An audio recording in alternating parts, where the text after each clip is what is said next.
Mr. Masilela, thank you very much for your time. So some economists that I heard being interviewed are saying it's a 50-50 chance on whether or not interest rates will be cut today. Your take?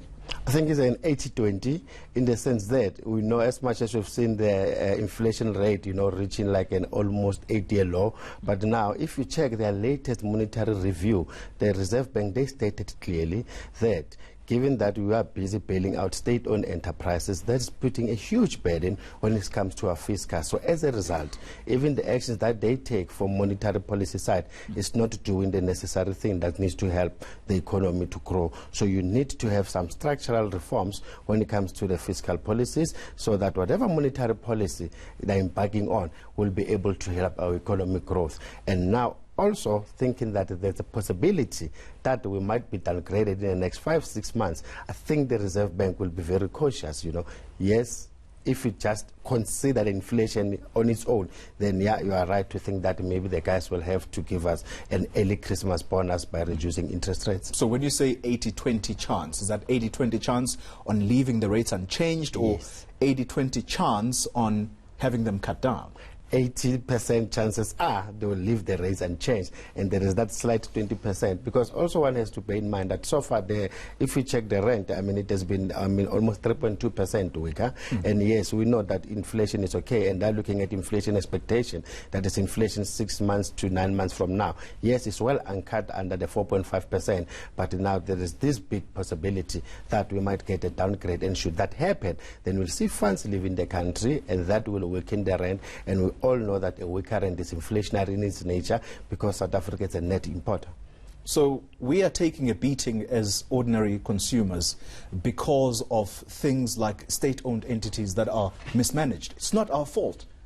True, and that will also make sure that your debt, will be almost more than 70% to your GDP because of this whole bailout. And then they made it very clear that for things to start turning around, the guys have to, as a matter of agency, start with the structural reforms. And I think that's where our problem is. Everyone is raising that, from the rating agencies, from your IMF, World Bank, even ordinary citizens, that please start doing something. So that will able to help the monetary policy, because you cannot just only use that monetary policy as the only tool to try to revive the economy.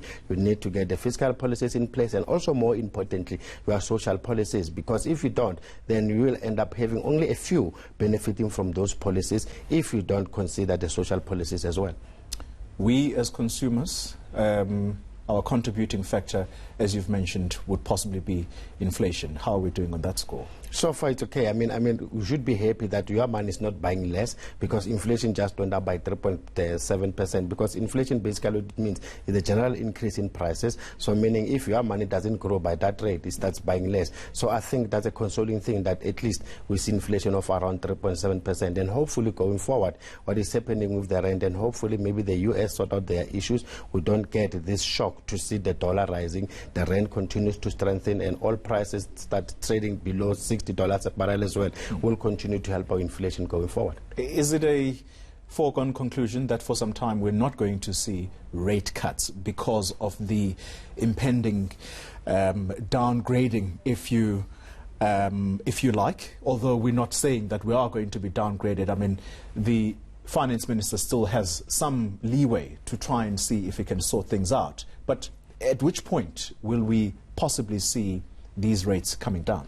I think if we continue to have our inflation expectation anchored below 4.5, and then it happens that come March or so, Moody's, they give us another reprieve that, listen, I'm still giving you a chance up until the 1st of November next year. Then during that period, if inflation is still anchored below 4.5, then chances are the Reserve Bank can give us a rate decrease. But also the fiscal policy have to come into play, because so only rely next year. If they don't downgrade us by March, and then they say they'll review us again in November, so between March and November, then maybe we can look back. The fiscal policy as well have to kick in so that those structural reforms happen, because we cannot only rely on the monetary policy to turn our economy around. Makwe Masilela, thank you very much for making the time to speak to us here. He is from Makwe Fund Managers.